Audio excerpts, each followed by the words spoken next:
পায়ে হেঁটে হজে যাওয়া হলো না নাটোরের সেই দুলালের। আপনারা যারা সোশ্যাল মিডিয়া ইউজ করেন তারা অনেকেই দেখেছেন নাটোরের একজন ব্যক্তি যার নাম হচ্ছে দুলাল, সে পায়ে হেঁটেই হজ করতে যাওয়ার জন্য বাসা থেকে বের হয়েছিল। এমন একটা পর্যায়ে সেখানে যেতে পারে না। এখন এই যে পায়ে হেঁটে হজে যাচ্ছে বিভিন্ন জায়গা থেকে অনেক লোকজন, আসলে এটা ইসলাম সাপোর্ট করে কিনা, ইসলাম আসলে আমাদেরকে কি বলে, আমাদেরকে স্মরণ রাখতে হবে আমরা শুধু আবেগ দিয়ে ইসলামের বিধানগুলো পালন করবো না। ইসলামের যে বিধানগুলো কোরআনে আছে হাদিসে আছে সেভাবে মেনেই আমরা ইসলাম পালন করার চেষ্টা করব। আমাদের আসলে অনেকেই এমন আছি যারা আমরা মুসলমান, আমাদের জ্ঞান কম কিন্তু আবেগ অনেক বেশি। মনে রাখবেন ইসলাম আমাদেরকে কোনো জিনিস কষ্ট হয় এমন কোনো বিধান আমাদেরকে দেন নাই। আল্লাহ পাক রব্বুল আলামিন নিজেই বলে দিয়েছেন, কোরআন খুলেন পবিত্র কোরআনুল কারীমের ৩ নম্বর পারার ৮ নম্বর পৃষ্ঠার ১০-১১ নম্বর লাইন, সূরা বাকারার ২৮৬ নম্বর আয়াত, একবারে শেষ নম্বর আয়াত আল্লাহ তাআলা জানিয়ে দিয়েছেন, লা ইউকাল্লিফুল্লাহু নাফসান ইল্লা উসআহা। আল্লাহ তাআলা কোনো মানুষের উপরে বোঝা চাপিয়ে দেন না। সুতরাং এই যে হজের বিধানটা আল্লাহ পাক রব্বুল আলামিন কাদের উপরে ফরজ করেছেন? যদি আপনার কাছে অ্যাবিলিটি না থাকে, যদি আপনার কাছে যাওয়া আসার খরচ না থাকে, নিত্য প্রয়োজনীয় জিনিস বাদে যদি যাওয়া আসার খরচ থাকে, সেখানে গিয়ে থাকার যদি ব্যবস্থাপনার যদি যে খরচ যেগুলো হয় এগুলো যদি থাকে, তাহলে আপনার উপরে হজ ফরজ হবে। তবে যদি আপনার কাছে টাকা পয়সা না থাকে তাহলে কিন্তু আপনার উপরে হজ ফরজ না।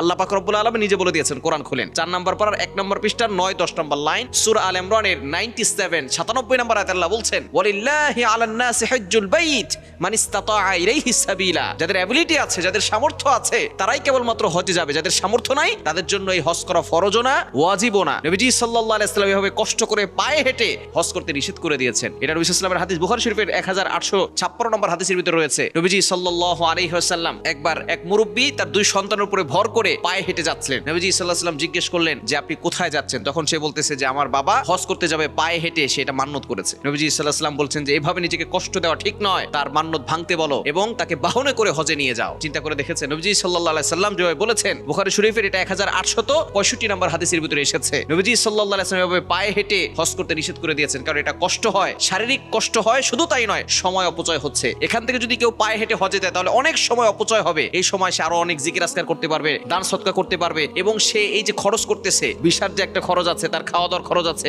এই যে চলে যাচ্ছে চিকিৎসার জন্য অনেক খরচ আছে, অনেক সমস্যা সামনে পোহাতে হবে। সুতরাং যাদের উপরে হজ ফরজ তারাই কেবলমাত্র হজ করবে। এভাবে আবেগ দিয়ে আপনি পায়ে হেঁটে হজে যাচ্ছেন, যদি কোনো দুর্ঘটনা ঘটে আপনার পরিবারকে কে দেখবে? ইসলাম তো নিজেকে এভাবে বিসর্জন দিতে বলে নাই। এজন্য অবশ্যই আমাদেরকে সতর্ক থাকতে হবে। আমরা প্রত্যেকটা বিধান মানবো কোরআন এবং হাদিস থেকে। আমরা কোরআন হাদিসের বাইরে গিয়ে আবেগ দিয়ে ইসলামকে মানার চেষ্টা করব না। আল্লাহ পাক রব্বুল আলামিন সকলকে সঠিক বুঝ দান করেন। বিশেষ করে বর্তমানে এখন দেখা যাচ্ছে অনেকেই ভাইরালের যুগে অনেককে ভাইরাসে ধরেছে। একটু ভাইরাল হওয়ার জন্য দেখা যাচ্ছে পায়ে হেঁটে হজ করতে যাবে, অমুক করবে, তমুক করবে। তারা আশেক দেখায়, নবীর আশেক দেখায়, যে সে নবীর আশেক, তার ভিতরে অনেক ভালোবাসা আছে। আমরা অনেকে তাকে বাহবা দেই, আবার অনেকে দেখা যাচ্ছে টিটকারি করি। আমাদেরকে স্মরণ রাখতে হবে, আপনি হজে যাবেন আল্লাহর কাছে দোয়া করেন, আল্লাহ পাক রব্বুল আলামিনের কাছে দোয়া করেন। কেননা হজে যেতে টাকা লাগে না, মনের ইচ্ছা যদি আল্লাহ তাআলা কবুল করেন। অনেক গরিব ব্যক্তিকে আল্লাহ তাআলা তার কাবা শরীফ তাওয়াফ করিয়েছেন, আবার অনেক কোটিপতিকে তাদের টাকা পয়সা থাকা সত্ত্বেও তারা হজ করতে যেতে পারে না। এজন্য আল্লাহর কাছে দোয়া করবেন, নিজের উপরে কষ্ট দিয়ে নয়, সময় নষ্ট করে নয়। আল্লাহ পাক রব্বুল আলামিন সকলকে সঠিক বুঝ দান করেন।